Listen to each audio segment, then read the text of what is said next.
Fala galera, beleza? Falar um pouquinho sobre os tipos de relevos. O relevo é a forma da superfície terrestre. E nós temos basicamente 4 tipos de relevos: as cadeias montanhosas ou os dobramentos modernos, os planaltos, as planícies e as depressões. Esse relevo ele está em constante transformação. O processo de formação e transformação do relevo acontece normalmente em um ritmo extremamente lento, embora alguns fenômenos possam fazer uma transformação bastante rápida naquela forma da superfície. É o que acontece, por exemplo, com a ação de um terremoto.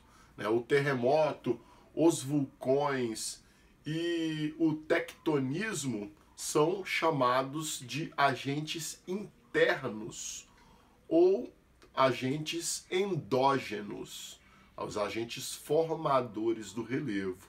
Além desses agentes internos, nós temos também os agentes externos, os agentes modeladores do relevo.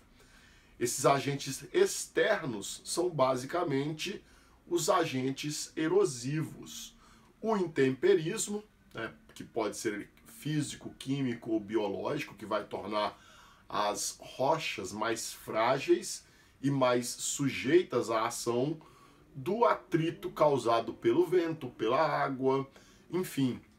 E esses vão ser os agentes externos, ou chamados também de agentes exógenos ou modeladores. Entre os tipos de relevo, como falei, nós temos 4 formações básicas: as cadeias montanhosas, chamados também de dobramentos modernos, são relevos de grande altitude e geologicamente são as formações mais recentes, formadas pela ação tectônica, pela ação de uma placa empurrando uma outra placa, fazendo com que ocorra um dobramento. Por isso esse nome aí de dobramento moderno. Temos os planaltos. Os planaltos são áreas de altitudes medianas, e são áreas onde o processo erosivo é muito intenso. É comum em algumas áreas de chapada a gente encontrar formações como essas, formações de chapadas, com áreas com topos bastante aplainados, porém com grandes variações nessas formas. Podemos encontrar áreas de planaltos mais arredondados também, mas o principal detalhe nessa formação de relevo é que a ação erosiva ela é bastante elevada, ao contrário do que acontece nas planícies.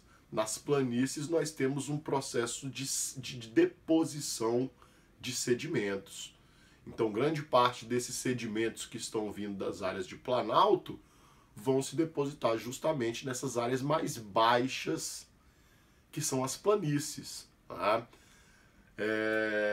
Nem sempre as planícies vão estar próximas ao nível do mar. Podem ocorrer planícies de altitude, no caso de planícies interplanáuticas, por exemplo, mas de uma maneira geral, as planícies apresentam altitudes bem menores do que as outras formações.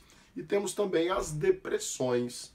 A depressão vai ser uma área mais baixa do que o relevo que ela cerca. No caso das depressões, nós podemos ter 2 tipos diferentes de depressão: a depressão relativa, que é simplesmente uma área mais baixa do que aquela que ela é cercada, e temos também as depressões absolutas. Nesse caso aqui, ela vai acontecer quando essa depressão estiver abaixo do nível do mar. Lembrando que as altitudes na Terra, elas são medidas justamente pelo nível do mar.